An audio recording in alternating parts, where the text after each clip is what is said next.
Salut tout le monde. Alors je suis super content de vous retrouver. On va faire une petite vidéo, j'espère le plus court possible parce que c'est vrai que les formats précédents étaient un peu longs, plus de 20 minutes, tout ça. Là, si on pouvait faire entre 5 et 10 minutes, ça serait vraiment l'objectif. On va voir ça tranquillement. Donc on va faire une vidéo sur les achats du début du mois de mars, du début du mois d'avril, pardon. J'ai dû un peu trop... Euh, parce que contrairement à ce que j'ai vu sur d'autres vidéos de youtubeurs qui disaient qu'il n'y a pas trop de sorties courant mars-avril, moi c'est pas du tout mon ressenti. Là, franchement, j'ai eu l'impression d'être tout le temps chez le libraire, j'ai eu l'impression d'avoir plein de sorties, j'ai eu l'impression d'acheter plein de choses. En vrai, c'est vrai qu'il y a beaucoup de mangas qui sortent. Les éditeurs nous gâtent, franchement ils nous gâtent. Mais les éditions, il y a quand même pas mal d'éditions qui coûtent assez cher. Les Yu-Gi-Oh, les Spirales. Il y a un webtoon, là vous allez voir, c'est assez cher aussi parce que c'est que du papier glacé. Donc je suis très impatient de découvrir tout ça. Allez, on va commencer d'abord par Dr Stone. Dr Stone, tome 14 et tome 15. Le 14, j'étais un peu en retard. Je l'avais commandé à ma librairie habituelle avant le confinement en fait.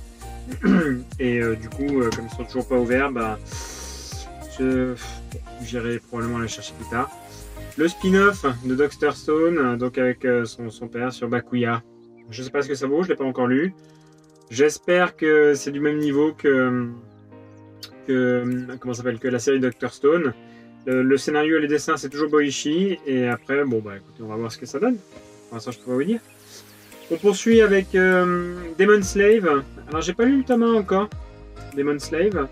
Je vais découvrir ça avec beaucoup d'impatience. Enfin, je suis plutôt assez curieux de découvrir ce type d'œuvre. J'aime bien voir un petit peu ce que ça donne. Ashitaka. Alors Ashitaka, je l'ai pris parce que j'ai acheté le premier en édition collector, vous savez, dans le coffret en fer. Je trouvais ça très sympa. J'ai regardé, j'ai feuilleté, ça n'avait pas l'air d'être merveilleux. Je sais pas trop ce que ça va donner, j'espère que ça sera pas trop pourri. Si vous saviez le mal que j'ai eu à obtenir mon tome collector, il faut savoir que moi, l'Attaque des Titans, j'ai acheté le premier tome quand il est sorti en 2011, 2013, je sais plus. Et depuis, je les achète tous systématiquement. On n'a jamais eu aucune difficulté pour trouver des collectors. On en trouvait même 2-3 mois après leur sortie, avant la Fnac, la Cultura, n'importe où. Et là, il y a une espèce de razzia incroyable. C'est n'importe quoi. Une autre collection. Hop là, Adam. Alors Adam... tout le monde me demande si c'est bien ou pas. Moi, je trouve ça vraiment pourri. Franchement, Adam, c'est pas du tout une collection que je vous conseille. En tout cas, sur les 2 premiers tomes. On va voir ce que ça donne.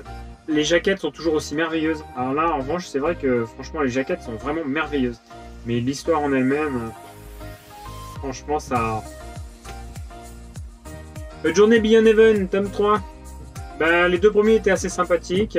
Enfin, le premier, on sait pas trop si c'est un bon manga ou pas. Le deuxième, c'est plutôt pas mal. Ça commence bien. Le troisième, j'espère qu'on mette dans une dynamique un peu plus... Voilà, sur une espèce de monde post-apo à la Mad Max.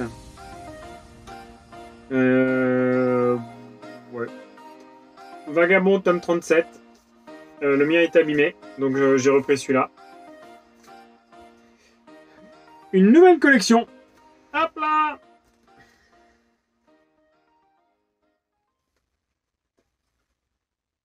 Machel. Alors Machel, si c'est aussi bien que ce que tout le monde dit, je pense que je vais bien me fendre la poire. Je vous en dirai plus à mon prochain bilan de lecture. Je suis probablement un collectionneur pathologique et moi, quand il y a une couverture qui me fait de l'œil, je la prends direct. Donc là, en plus, il y a un petit goodies, un petit marque-page de Helio. Une collection en 5 tomes. Donc comme ça, si c'est pourri, ça fera que 5 tomes. C'est pas trop grave par rapport aux grandes collections qui font 20, 30, 40 tomes qui sont pourris. Le fameux webtoon dont je vous ai parlé. Hop là, Solo Leveling. Solo Leveling, alors j'ai vu une vidéo de Manga Corp. Salut Manga Corp. Franchement, il en parlait avec beaucoup de... Je vais pas dire d'affection, mais en tout cas, ça avait l'air d'être un manga qui était très sympathique. Un webtoon, pardon. Qui était très sympathique. Je suis assez impatient de découvrir. J'ai plusieurs webtoons à lire, notamment Bâtard. Le synopsis est assez extraordinaire. Il faut absolument que je me plonge dans l'histoire des webtoons. Et le dernier truc...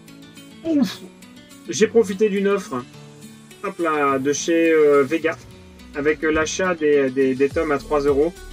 Alors, d'abord, Deep Sea Aquarium, ou c'est quoi déjà?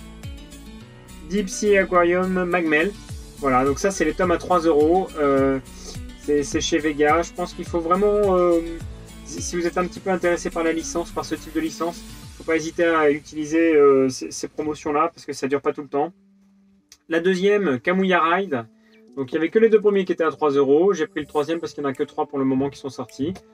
Les dessins n'ont pas l'air foufou. Franchement, j'espère que l'histoire est mieux que les dessins parce que les dessins, franchement, ils sont pas foufou. Et le dernier, c'était pareil, c'était Birdman. Voilà, Birdman. Tac, tac et tac. Birdman. Bon, écoutez, on va voir ce que ça donne. C'était donc ma petite présentation des achats manga du début du mois d'avril. Parce qu'il y en a déjà, on dirait pas comme ça, mais il y en a quand même un certain nombre. En neuf, hein, j'entends. Et à part les Vegas qui étaient à 3 euros, tout le reste c'était un peu plein pot, quoi. Bon, bah écoutez, j'espère que cette vidéo vous a plu, elle a été suffisamment courte. N'hésitez pas à vous abonner, n'hésitez pas à lâcher un pouce bleu, n'hésitez pas à lâcher un commentaire. Si vous avez lu des collections qui sont présentes, n'hésitez pas à le dire, moi ça m'intéresse. Si vous n'êtes pas d'accord avec moi pour Adam par exemple, bah dites-le moi, n'hésitez pas. Je vous rappelle également qu'on a un Discord qu'on partage avec 5 youtubeurs, donc Garami-sama, Weary Manga Animation, Draxo, Authentic Manga qui est à l'origine du Discord, et moi-même. Je vous rappelle également que j'ai un compte Instagram que je viens de commencer, donc j'y connais pas grand chose. Alors parfois il y a des photos qui partent, je suis obligé de faire des modifiés, enfin bon, ça va venir, on n'y est pas encore. Dans tous les cas, prenez soin de vous, restez chez vous, faites attention. Allez, salut.